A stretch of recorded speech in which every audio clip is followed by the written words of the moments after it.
आज जवळपास आठवड्याभरानंतर तुमच्याबरोबर बोलते आणि बोलून खूप छान असं वाटते। कधी एकदा तुमच्याबरोबर बोलते ना असं मला झालेलं। संध्याकाळी आता ऑफिसमधनं आली आहे आणि थोडी रोजचीच कामं करायची आहेत, तर त्याच्या आधी दूध पण गरम करायला मला ठेवायचं आहे, म्हणून दूध आणि फ्रेश क्रीम हे दोन्ही फ्रीजमधनं बाहेर काढून ठेवलंय।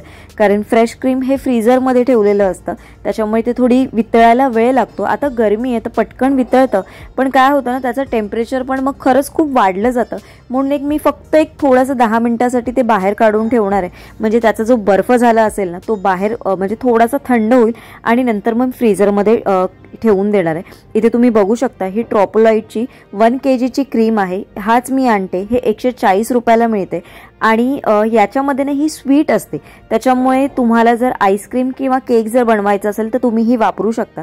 बाकी कुठल्या भाज्यांमध्ये आपली जी डेअरी क्रीम असते ना ती तुम्ही वापरा। आणि आता कामांना सुरुवात करायची, कारण माझ्याकडे ना खरंच खूप पेंडिंग अशी कामं आहेत आणि ती मला संपवायची, पण त्याच्याबरोबर आपलं रुटीन देखील चालूच असतं, कारण ते आपल्यालाच करायचं असतं। तर आज काय झालं, मला ना कुल्फी नाही म्हणता येणार, मला छानपैकी आईस्क्रीम करायचं आहे आणि त्याच्यासाठी ना इथे जे कुल्हड होते जे मी गेल्या वेळेस तुम्हाला दाखवलेलं माझ्या या बास्केटमध्ये ठेवते मी, तर ते ना त्याच्यात ॲक्च्युली मला ना एक कंटेनरचा ग्लास असतो जे वरचं लीड असतं ना ते मिळत नव्हतं, पण नंतर मला आठवलं की मी या डब्यामध्ये ते ठेवलं आहे आणि हाच डब्बा देखील मी घेतला आहे। म्हटलं याच्यातच आपण पॅक करून मग डीप फ्रीज करूया आपलं जे काही आपण आईस्क्रीम बनवणार आहे ते। तर आज त्याची रेसिपी तुम्हाला बघायला मिळणार आहे। आणि हा एक कंटेनर एक्स्ट्राचा माझ्याकडे आलेला तो मग परत त्याच्यामध्ये ठेवून दिला, कारण मी ना मधल्या वेळेस मध्ये काही उघडझाप करत नाही या कंटेनरची, जेव्हा पाहिजे तेव्हाच खोलते। इथे आता चहा देखील ठेवायचा आहे, म्हणजे मिस्टरांचा बोलतात ना त्यांना संध्याकाळचा चहा मी केलेलाच लागतो आणि त्याच्यामुळे मग मी आले की मग चहा त्यांना देतेच, कारण मग सकाळी ते स्वतः करून पितात। सकाळी ते ॲक्च्युली शक्यतो चहा घेतच नाही, ओट्स वगैरे जे असतात तेच खातात। संध्याकाळचा एक टाइम त्यांना चहा लागतो, कारण मग काम देखील करायचं असतं, कारण काम करत असताना मग चहा असला की तेवढीच त्यांना एनर्जी येत असते, म्हणून मग त्यांच्यासाठी ते केलं। आणि आज मला पप्पा भेटलेले ऑफिसमधनं येताना, आज त्यांची अपॉइंटमेंट होती, तर मग त्यांना नेहमीप्रमाणे त्यांनी मला ढोकळा घेऊन दिला, चटणी त्याच्याबरोबर छान अशी होती। आणि आज पण हा ढोकळा जेव्हा मी जेव्हा तुमच्याबरोबर शेअर केलेलं ना तेव्हा खाल्लेला आणि त्याच्यानंतर आज आणला, आणि आजचा ढोकळा ना बघूनच खूप छान होता, म्हणजे असं वाटत होतं एकदम सॉफ्ट ढोकळा होता आणि नेहमीच्याच दुकानातून आणलेला, जिथे मला आवडतो ना तिथूनच आम्ही घेतलेला। आणि त्याच्यामुळे हा आता ढोकळा आणि चहा असा परफेक्ट असा नाश्ता संध्याकाळसाठी होणार आहे। आणि असं हे खाल्ल्याने की थोडंसं पोट म्हणजे हेवीच होऊन जातं, म्हणजे जेवण करायला पण नंतर मग कंटाळा येऊन जातो, पण मला नाही करून चालणार आहे। माझ्याकडे खूप चॉकलेटच्या पेंडिंग ऑर्डर आहेत आणि त्याच्याचमुळे मला तुमच्याबरोबर व्हिडिओ पण एवढे दिवस शेअर करायला मिळाले नाहीत, तर त्याच छोट्या छोट्या गोष्टी मी आज तुमच्याबरोबर शेअर करणार आहे की मी कशा पद्धतीने सगळं मॅनेज करते, किंवा माझे जे बॉक्सेस वगैरे आहेत ते कसे मी स्टोअर केलेत किंवा त्याचं पॅकिंगसाठी कसे यूज करणार आहे ते म्हटलं आज तुमच्याबरोबर थोडं शेअर करूया, तर तेच आजच्या ब्लॉगमध्ये दाखवणार आहे। इथे मी जे कुल्हड होते ते भिजत घालून ठेवलेले, म्हणजे जे धुवून घातलेले ना ते देखील आता मला ड्राय करून घ्यायचं, कारण मग आपण जर त्याच्यामध्ये जर पाणी राहिलं ना तर आईस्क्रीम जेव्हा सेट करायला ठेवू ना त्याच्यामध्ये मग क्रिस्टल्स तयार होतात बर्फाचे, म्हणून तसं होऊ नये म्हणून हे थोडेसे ड्राय करून साईडला ठेवून घेते। इथे आता दूध पण थंड व्हायला ठेवलेलं ते देखील छान असं झालंय आणि इथे पाणी जे एक्स्ट्रा होतं ते काढून घेते। आणि आता मी काय करणार आहे ना, मला चॉकलेटसाठी आणि आईस्क्रीमसाठी जे लागणार आहे ना त्याची मी तयारी करून घेणार आहे। इथे मी काजू वापरलेत, ॲक्च्युली आपण बटरस्कॉच फ्लेवरचं करणार आहोत, चॉकलेट्स पण बटरस्कॉच फ्लेवर्स करणार आहोत आणि आईस्क्रीम पण बटरस्कॉचच करणार आहोत। तर काय होतं, आपण बऱ्याच वेळा बटरस्कॉचसाठी ना तुम्ही शेंगदाणे वगैरे वापरतात, पण मी शेंगदाणे नाही वापरत, माझ्याकडे काजू आहे, तुकडा काजू, तर मी तुकडा काजूच पण थोडासा अजून त्याला चॉप करणार आहे, म्हणजे रफली चॉप करायचं आहे, जसा जमेल तसा रॅन्डमली, खूप असं एकदम बारीक करून मग त्याचा चुरा नाही करायचा आहे, कारण मग जेव्हा मग आपण त्याची चिक्की करू ना तेव्हा मग तो तेवढा क्रिस्पी असं होणार नाही। तर इथे मी आता एक पॅन ठेवला आहे, पॅनमध्ये मी आता ना इथे 3 चमचे साखर घेतलेली आहे। साधी साखर घ्या किंवा तुम्हाला पाहिजे असेल तुम्ही गूळ वापरायचा असेल तर गूळ वापरा, पण साखरीने बटरस्कॉचसाठी खूप चांगला फ्लेवर येतो। तर इथे मी एका साईडला ताट पण रेडी करून ठेवलं आहे, ज्याच्यामध्ये आपल्याला चिक्की आपल्याला थापायची आहे। इथे पॅन बघा, अगदी बारीक गॅसवर तुम्ही साखर वितळवायला ठेवा, साखर वितळत आली की ती आपोआपच ब्राऊन कलरची होते। आता याच्यामध्ये ना मी बटरस्कॉचचा इसेन्स टाकणार आहे, तुमच्याकडे असेल तर टाका, नसेल टाकला तरी चालेल, पण आता आपला फ्लेवरच आहे तो, मग तो कुठल्या याने येईल म्हणून मग बटरस्कॉचचा इसेन्स टाकलाय मी। आणि त्याच्यानंतर गॅस मी ऑफ केला आणि त्याच्यामध्ये हे सगळे काजूचे तुकडे टाकलेत आणि हे आता ना सगळं एका प्लेटमध्ये, म्हणजे ज्याच्यावर आपण बटर पेपर टाकलेला आहे त्या प्लेटमध्ये ट्रान्सफर करून घेणार आहे आणि पूर्णपणे ना थापून घेणार. तुम्ही लाटणी वापरून छानपैकी हे स्प्रेड करू शकता, पण मी ते बटर पेपरच्याच वापरणे, म्हणजे हाताला थोडा थोडा चटका लागतो, पण तरी पण मी हातानेच हे छानपैकी स्प्रेड करून घेणार आहे. आणि हे थोडे 10 ते 15 मिनिटात हे ड्राय होतं. तुम्ही हे चिक्की म्हणून देखील खाऊ शकता किंवा काय बोलतात, आता आपल्याला पण ह्याचा काय करायचं, आपल्याला ह्याचा चुरा करायचा आहे. पण पॅन देखील काय होतं, पाक झालेला असतो साखरेचा आणि तो वितळवण्यासाठी मी ना परत क्लीन करण्याला इझी व्हावं म्हणून तो परत गरम करत ठेवलेला आहे. इथे आता मी तुम्हाला दाखवते, कारण मला चॉकलेट्स करायचं जसं मी म्हटलं. तर इथे जे काही सगळे चॉकलेटचे ट्रे होते ना ते मी सगळे काढून घेतलेत, कारण हे सगळं ना अशाच एका मी मोठ्या पॅकेटमध्येच ठेवून घेते. कारण म्हणा इथे तिथे राहिले ना की मग त्याच्यावर डस्ट होते, धूळ होते, आणि असे सगळे ना वेगवेगळे मी पॅकेट्समध्ये ठेवलेत. हे सगळा जो पॅकेटचा पूर्ण जो आतमध्ये रॅक आहे ना, हा सगळा दिवाळीचा आणि रक्षाबंधनचा आहे. याच्यामध्ये वेगवेगळ्या प्रकारचे म्हणजे काय बोलतात, फटाक्यांचे जे चॉकलेट्स होतात ना त्याचे सगळे मोल्ड वगैरे आहेत, वेगवेगळे आहेत. त्याच्यानंतर बर्फी फ्लेवर्स, म्हणजे जसं मी गेल्या वर्षी बऱ्याच वेळेस मी नवीन सगळं केलेलं, म्हणजे मोतीचूर, मलाई, त्याच्यानंतर रसमलाई, असे वेगवेगळे प्रकारचे पण केलेले. तर त्याच्यासाठी हे सगळे ट्रे लागणार आहेत, ते देखील ठेवले. जेव्हा जास्त क्वांटिटीची ऑर्डर येते तेव्हा असे मोठे ट्रे वापरते, तर ते देखील मी ठेवलेत. आणि याचं थोडं फिनिशिंग वेगळं येतं. त्याच्यानंतर आपल्याला हे जे अल्फाबेट्स केकसाठी वगैरे डिझाईनसाठी लागतात तो ट्रे आहे.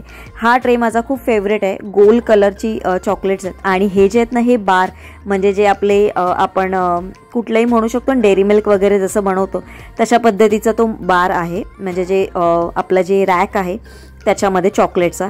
तर अशा पद्धतीचे हे सगळे वेगवेगळे प्रकारचे तुम्ही बघाल ना, ते एवढे आहेत. कधी कधी मला देखील आठवत नाही की माझ्याकडे अरे हा होता, आणि कधी कधी नसेल ना तर मी एक्स्ट्राचं पण घेऊन येते.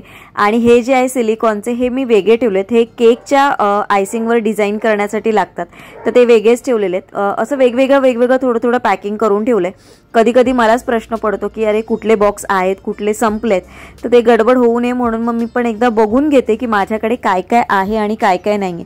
तर आता मला उद्याच्या ज्या ऑर्डर्स आहेत त्याच्यासाठी सगळी तयारी करून घ्यायची होती, म्हणून म्हटलं एक्स्ट्रा बॉक्स वगैरे काही आहे का, किंवा अजून मिक्स मॅच करून, किंवा आपण काही वेगळं करू शकतो का, किंवा अजून काही झिपलॉकमध्ये काही माझ्याकडे वेगळं आहे का, किंवा जे थ्रेड्स मिळतात ते त्याच्यामध्ये काही आहे का, किंवा काही संपलं आहे का.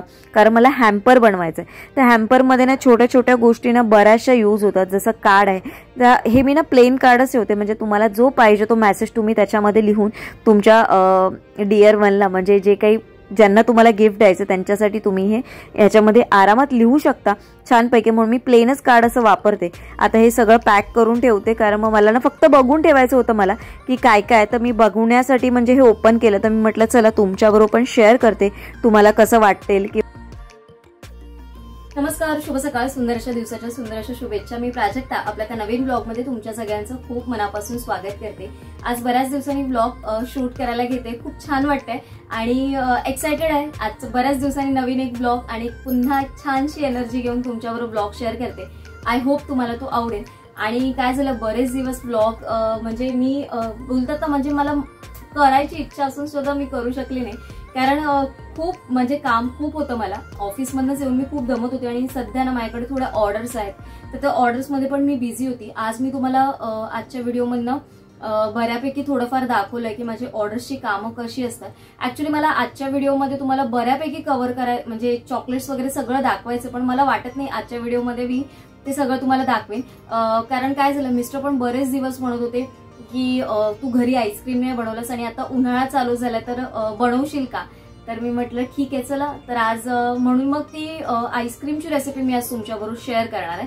चॉकलेटची मम्मी ना ऍक्च्युली ते मला म्हणजे ऑर्डरचंच आहे, तर मी ते जे आहे ना सगळं ते तुम्हाला नंतरच्या एका व्हिडिओमधनं दाखवते. माझ्यामध्ये मी असा विचार करते ना की सेपरेटच व्हिडिओ तो चॉकलेटचा बनवेन, की ज्याच्यामध्ये मी तुम्हाला वेगवेगळ्या प्रकारचे चॉकलेट जे आहेत ते सगळे मी त्याच्यामधनंच दाखवेन. आजच्या ब्लॉगमध्ये मिक्स व्हायला नको म्हणून मग तेव्हाच दाखवेन. आणि आजचा ब्लॉग खरंच तसाच म्हणजे एवढ्या दिवसांनी मी ब्लॉग शूट केलं तर मी काय काय करू आणि काय काय तुमच्याबरोबर शेअर करू असं मला झालेलं. बऱ्याच दिवसात मी मिस केलं तुम्हाला, तुम्ही मला मिस केलंय की नाही नक्की कमेंट करून सांगा. आणि आजचं रुटीन पण तसंच आहे, खूप बिझी आहे. आता जी आल्यानंतरची जी धावपळ असते माझी, सगळं क्लिनिंग वगैरे, आणि जी काही माझी थोडी हॅम्परची तयारी होती, चॉकलेट्स वगैरे बनवायची होती, ती देखील मी रेडी करून घेतलं. त्याच्याच बरोबर म्हणजे चॉकलेटची ऑर्डर आहे, त्याच्याबरोबर मला माझ्यासाठी स्वतःसाठी पण एक हॅम्पर तयार करायचं, म्हणजे मला कोणाला तरी गिफ्ट द्यायचं, तर त्याची पण तयारी मला करायची, तर त्याच्याबरोबर ते पण होऊन जाईल. तर म्हणून मग सगळी गडबड आहे. आता जेवण पण राहिलं, ऑलरेडी ना 9 वाजलेत. जवळपास मी 7 वाजता सगळं चालू केलेलं आणि आता 9 वाजलेत. आता जेवणाचं कुकर वगैरे पण सगळं आवरायचंय, ते करून घेणार आणि त्याच्यानंतर मग सर्वात शेवटी मग मी तुम्हाला आईस्क्रीमची रेसिपी शेअर करते. म्हणजे जेवणाचं वगैरे सगळं होऊ दे, मग आरामात आईस्क्रीमचं केल्याने की वेळ जात नाही आणि आईस्क्रीम झटपट होतं. तुम्ही देखील करून बघा, अगदी कमी खर्चामध्ये आणि पूर्ण फॅमिली एन्जॉय करू शकते. मनसोक्त भरपूर असं खाऊ शकता आणि वेगवेगळे फ्लेवर तुम्ही वेगवेगळ्या म्हणजे फ्लेवर्स वाईज तुम्ही आपापल्या म्हणजे तुम्हाला जसं पाहिजे तसं तुम्ही व्हेरिएशन करून तुम्ही त्या गोष्टी तुम्ही घरात देखील करू शकता. तर आजची दाखवली रेसिपी आय होप तुम्हाला आवडेल. तर चला आता जास्तची बडबड न करता आता कामांना सुरुवात करूया, कारण मेन जेवण आहे. कारण 9 वाजलेत आणि मग जेवण बाकीचं आवरेपर्यंत मला 10:30-11 वाजतील आणि मग त्याच्यानंतर मग आईस्क्रीम बनवलं नाही तर मग खूप होईल. कारण ऍक्च्युली आज बनवते म्हणजे आज फ्रायडे आहे, तर मी म्हटलं सॅटर्डे संडे वीकेंड्सला थोडंसं असं काहीतरी वेगळं होईल म्हणून आज आपलं आईस्क्रीम बनवायचा घाट घातलाय. तर म्हणून म्हटलं तुमच्याबरोबर शेअर करते, तुम्हाला देखील आईस्क्रीमची रेसिपी बघायला आवडेल. सोपी, झटपट आणि इन्स्टंट अशी होणारी रेसिपी आहे. चला तर मग आता जेवणाची सुरुवात करून घेऊया आणि मग तुम्हाला आईस्क्रीमची रेसिपी दाखवते. इथे वरण भाताचं कुकर लावून घेते. वरण भाताचं कुकर एका साईडला लावून घेणार आहे आणि मी ना साधी सोपी पटकन होणारी पनीरची भाजी करणार आहे. कारण ती कशी कांदा, टमॅटो आणि काजू याची ग्रेव्ही आपण एक करून घेतली आणि त्याच्यामध्ये फक्त पनीर टाकलं आणि आवडीनुसार आपण कसुरी मेथी, त्याच्यानंतर तुम्ही त्याच्यामध्ये धणाजिरा पावडर तुम्हाला आवडत असेल तर तुम्ही टाकू शकता, किंवा जर तुम्हाला मसाले वेगळे काही पाहिजे असतील तर ते तुम्ही टाकू शकता. मी वेगळा असा काही मसाला घेत नाही, मी थोडे जे काही गरम मसाले वापरते त्यानेच ही पनीरची भाजी करते. याची रेसिपी मी ऑलरेडी आपल्या चॅनलवर अपलोड केली आहे, तुम्हाला बघायची असेल तर तुम्ही तिथे जाऊन बघू शकता. मी नक्की त्याची लिंक तुम्हाला तुमच्याबरोबर शेअर करेन. इथे वरून आता कसुरी मेथी टाकली आणि सगळं तयार करून घेतलेलं आहे मी आपला पनीर मसाला. ॲक्च्युली काय होतं, हे सगळं झाल्यानंतर ना जेवणाची वगैरे मला सगळी तयारी झाल्यानंतर, जेवण वगैरे पण सगळं झाल्यानंतर मग मी माझी आईस्क्रीमची तयारी करणार आहे. कारण काय होतं ना, बऱ्याच वेळा असं होऊन जातं ना की किचनमधलं सगळं जास्तचा स्पेस नसल्यामुळे ना खूप हीट होते तिथे, आणि मग जेवण वगैरे सगळं आवरून झाल्यानंतर एसीचं वगैरे थोडंसं मी लावून ठेवते, म्हणजे सगळं थंड होऊन जातं आणि मग कुठेचा एक्सेसचा गरमपणा येत नाही. आता इथे बघू शकता तुम्ही, हे सगळं जे आपण चिक्की बनवलेली ती मी क्रश करून घेतली आणि इथे ही जी ट्रॉपलाइटची व्हिपिंग क्रीम आहे ती मी घेतली आणि फोडण्यासाठी ना ओपन करण्यासाठी अशा पद्धतीनेच ओपन करायचं. तिथे लिहिलेले आहेत इन्स्ट्रक्शन, त्याच पद्धतीने जर तुम्ही ओपन केलं तर तुम्हाला पॅकिंगसाठी खूप इझी जाईल. हे मी अंदाजाने म्हणजे सांगू शकते, तर तुम्ही 1 कप घेऊ शकता. आता मी अंदाजाने 1 कप म्हणजे जवळपास 250 ग्राम मी ही घेते आणि ही वितळलेली असली पाहिजे. जर वितळलेली नसेल तर ह्याच्यामध्ये क्रिस्टल्स तयार होतात आणि जेव्हा तुम्ही ती बीट करायला जातात ना तेव्हा ती क्रीम लवकर अशी बीट होत नाही, म्हणजे ती पातळ होत जाते. कारण ते जे क्रिस्टल्स असतात त्याचं पाणी सुटत जातं आणि मग ती पातळ होत जाते. म्हणून मग पूर्णपणे ती मेल्ट करून घ्या, म्हणजे त्याचं जे टेम्परेचर आहे ते देखील थंडच असलं पाहिजे, अगदी हीट नसलं असलं पाहिजे. तर अशा पद्धतीने मी पॅक करून ती आता पहिली फ्रीजमध्ये स्टोअर करून घेते आणि मी इथे 250 ग्रॅम काढून घेतलेली आहे आणि ती मी हँड बीटरने मी ब्लेंड करून घेणार आहे. अगदी 1च्या स्पीडवर मी बीट करून घेणार आहे. 5 ते 7 मिनटं लागतात आपल्याला बीट करायला. अगदी जेवढी आपण क्रीम केकसाठी जेवढी आपण फेटून घेतो तेवढी आपल्याला व्हीप करायची नाही आहे. एक 5 ते 7 मिनटात ही छानपैकी हलकी बीट होते. म्हणजे तुम्ही बघू शकता, जर तुम्ही उचलली तर त्याच्यामध्ये पीक येत आहेत त्याला, म्हणजे आपली ही क्रीम झालेली आहे. आता याच्यामध्ये आपण कंडेन्स मिल्क ओतणार आहोत. तर कंडेन्स मिल्क इथे मी 150 ग्रॅम घेतलेला आहे. कारण कंडेन्स मिल्क आणि ही जी क्रीम आपण जी बीट करतोय ती ऑलरेडी दोन्ही खूप स्वीट आहे, त्याच्यामुळे आपण जे चॉकलेट जे आईस्क्रीम बनवू ते खूप जास्त असं स्वीट होईल. त्याच्यामुळे मी याचं कंडेन्स मिल्कचं प्रमाण खूप कमी घेतलं आहे. इथे मी कलर येण्यासाठी येलो फूड कलर टाकलेला आहे. तुम्हाला जर नसेल आवडत तर तुम्ही केशर वगैरे टाकलं तरी चालेल. थोडंसं दुधात केशर मिक्स करून ते टाकलं तरी चालेल. थोडासा बटरस्कॉचचा एसेन्स टाकलेला आहे आणि आपण हा जो चिक्कीचा चुरा करून घेतलेला तो आता आपण सगळ्या याच्यामध्ये ओतून घेणार आहोत आणि सगळं मिक्स करून घेऊन मग आता आपल्याला हे सेट करण्यासाठी जे कंटेनर असतील, तुमच्याकडे काचेचा एखादा कंटेनर असेल किंवा स्टीलचा किंवा प्लास्टिकचा एअरटाईट असा कुठलाही कंटेनर असेल तो तुम्ही वापरा आणि छानपैकी हे स्टोअर करायला ठेवून घ्या. इथे मी जे 2 कुल्हड घेतलेले त्याच्यामध्ये आणि असा हा जो बॉक्स आहे जो मी मगाशी काढून घेतलेला त्याच्यामध्ये मी स्टोअर करून ठेवणार आहे। आणि हे जे ना याच्यामध्ये टॅप करून आपल्याला जे काही एक्स्ट्राचं एअर बबल आहेत ना ते सगळे काढून घ्यायचे आहेत। त्याच्यामुळे ना आईस्क्रीम छानपैकी असं सेट होतं। आणि वरती ना परत आपण थोडंसं डेकोरेशनसाठी जे आपण बटरस्कॉचची चिक्की बनवलेली आहे ती आपण वरतून थोडी टाकून घ्यायची। आणि आता जो तुम्ही हे पॅक कसं करायचं तर पॅक करण्यासाठी ना मी इथे जो आपला ट्रान्सपरंट फॉईल पेपर जो येतो तो आपण याच्यामध्ये वरती लावून पॅक करून घेणार आहोत। आणि जो आपण फॉईल पेपर लावणार आहोत ना तो ना वरच्यावर नाही लावायचं। जे आपलं हे जे क्रीम आहे जे आपलं हे मिश्रण आहे ना हे छानपैकी त्या फॉईल पेपरला चिकटलं गेलं पाहिजे, म्हणजे त्याच्यामध्ये कुठेही अजून एक्स्ट्राची एअर जाणार नाही, एअर बबल राहणार नाही। म्हणून ही पूर्ण आतमध्ये त्याला चिटकवून घ्यायचे आणि छानपैकी हे झाकण लावून एक 5 ते 7 तासात हे आपलं आईस्क्रीम तयार होतं। 5 ते 6 तासात जर नाही झालं तरी तुम्ही ओव्हरनाईट ठेवलं तरी चालतं। जर फ्रीजची जर टेम्परेचर जास्त असेल तर 3 ते 4 तासात हे अगदी सहज तयार होतं आणि अगदी स्मूथ असं होतं। येणाऱ्या पुढच्या व्लॉगमध्ये मी तुम्हाला आईस्क्रीम कसं झालं ते नक्की शेअर करेन। आता हे सगळं झालंय आणि जी काही भांडी वगैरे घासायची होती थोडीफार ती आता मी सगळी घासून घेणार आहे। किचनचं की जे काही क्लिनिंग होतं ते देखील करून घेणार आहे। आणि आजचा व्लॉग मी इथेच एंड करते। आजचा व्लॉग तुम्हाला कसा वाटला मला नक्की कमेंट करून सांगा आणि अशाच छान छान व्लॉगसाठी चॅनलला सबस्क्राईब करायला विसरू नका। लवकरच भेटू माझ्या अशा एका छानशा व्लॉगसोबत। तोपर्यंत सगळ्यांना बाय बाय आणि श्री स्वामी समर्थ।